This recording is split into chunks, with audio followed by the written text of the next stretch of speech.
Okay, let's unpack this. Imagine finding a text written centuries ago that seems to, well, predict a nation's future, its leaders, even its foreign policy. That's what we're getting into today. It's pretty fascinating, yeah. We're looking at Deuteronomy chapter 17 specifically, and it lays out some surprising things about Israel's future, its courts, its kings, with what feels like real foresight. Right, you've given us these sources on Deuteronomy 17, so our mission here is to find those, like, aha moments hiding in these old rules, see how they talk about power and justice, leadership, in ways you might not expect. So let's kick off with something that's, well, kind of mind-bending, these surprising anachronisms, details that seem out of time, like Deuteronomy 17, verse 3. It mentions worshiping the sun, moon, and stars. Yeah. It seems kind of general, doesn't it? It does, on the surface.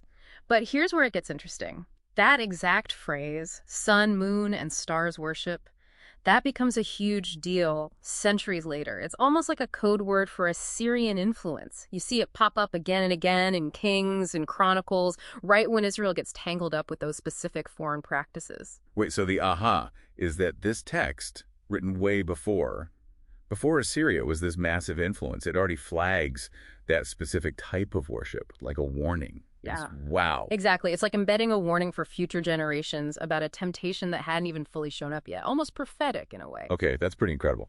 So from that hidden historical warning, let's switch gears a bit. The text also seems to hint at how justice itself changes, how it evolves. Yes, you can see a clear progression if you look broader. You start with Moses basically judging everyone himself. Right, Exodus 18. Very personal. Then in Judges, it's more spread out, tribal judges. But Deuteronomy 17 points ahead to this idea of a single central court authority, probably linked to the kings. Right, like a national system developing. Why the change? What was that solving? Well, think about scale and fairness. As the nation grows, you need more consistency than just local rulings. And that mention of the place chosen by the Lord for this court, most scholars think Jerusalem, King Solomon's famous judgment. That's a great example of this shift towards a unified national standard. Ah, okay. So the text foresaw the need for a more organized, maybe fairer system for a bigger nation. That's the idea, moving beyond just local stuff to something more national, more consistent. Okay, now this next part, this is maybe the most striking bit for me. Deuteronomy 17, verses 14 to 20.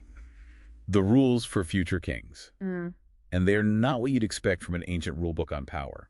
Almost the opposite. Absolutely counterintuitive for the time. Ancient kings built power how? Military might, right? Lots of horses, often from Egypt, alliances through marriage, lots of wives, and showing off wealth, gold and silver. Deuteronomy says, no, don't do that. So, no many horses don't rely on Egypt's army. No many wives avoid foreign entanglements and being led astray. And no much silver or gold. Don't just hoard wealth for yourself. Precisely. And instead of all that, what's the king's main job? He has to personally copy the law, keep it with him, read it every day. Wow. The real aha here isn't just the don'ts, it's flipping the whole idea of leadership. It's saying real strength, real authority comes from submitting to God's word, not from stockpiling worldly power. Yeah. The king isn't just the top dog. He's supposed to be the number one student of the law, making God's word, not his own ego, the ultimate authority. That's revolutionary for that era.